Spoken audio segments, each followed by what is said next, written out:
empirical evidence I have. I'll throw it all away, and I'll argue that the earth is round from me just as a caveman standing in the field. Give me a second, and I'll come up with something. Okay, without any other evidence that I'm allowed to use as a human being. Again. So the only way I can prove, the only way that I'm allowed to find out whether the earth is flat or round or triangular is if I'm standing in the field, and that's all I've got. So I'm standing in a field, and from my field vantage point, I see the pole star doesn't move, and I see the stars go around. I would have to believe from that there is some motions, and if everything above me is going in unison, then it has to be the earth spinning. How do you draw the conclusion that the earth is the one in motion and not the stars? Well, you wouldn't know that, would you? No, I asked you how you would. You wouldn't know that. Me, sir. No, no one would know that.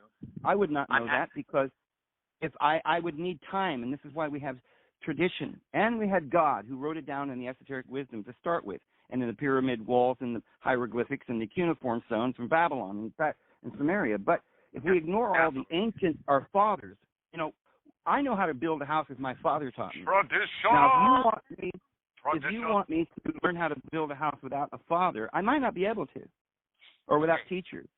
Great. Okay, can we get back to, again, how you... No, I don't know what... I don't want to get back to anything.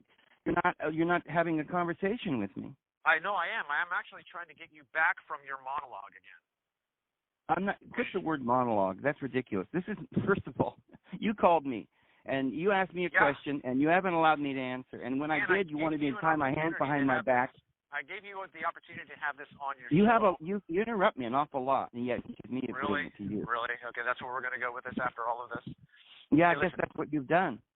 Okay, I don't know. You've got my hands behind my back, and now you want me to put a blindfold on.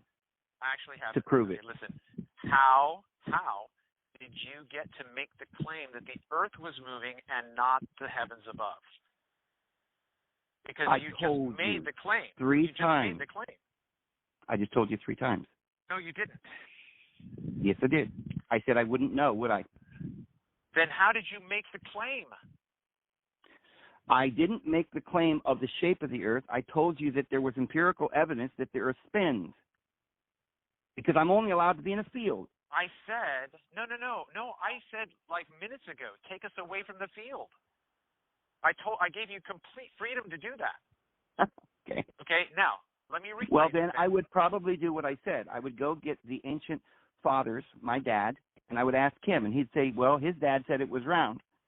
And his dad said it was round. I'd say, Dad, well, how do you know that? Well, Aristotle, he sat me down. He said, son, Aristotle put Sosthenes put a stick in the ground, and there was a shadow. Now, if the earth was flat, the shadow would never change.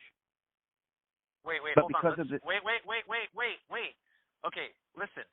Right now, you've just gone now to an anecdote. So are you going to now argue sticks in the ground?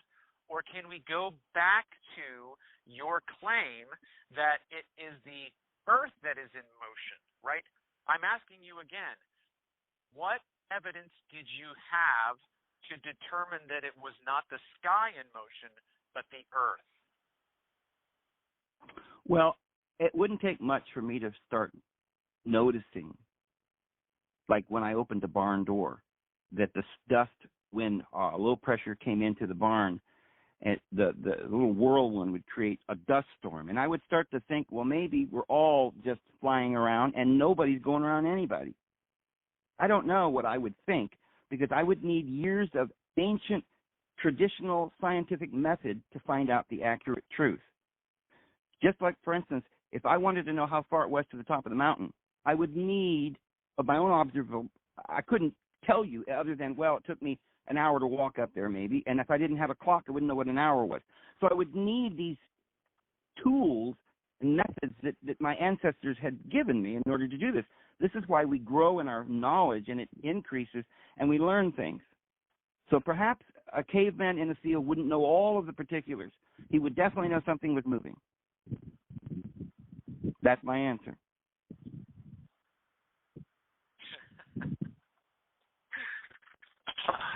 Okay. So, in all honesty, I didn't realize it was funny. I didn't realize that was a funny answer, but I thought it was pretty serious. Oh, absolutely not.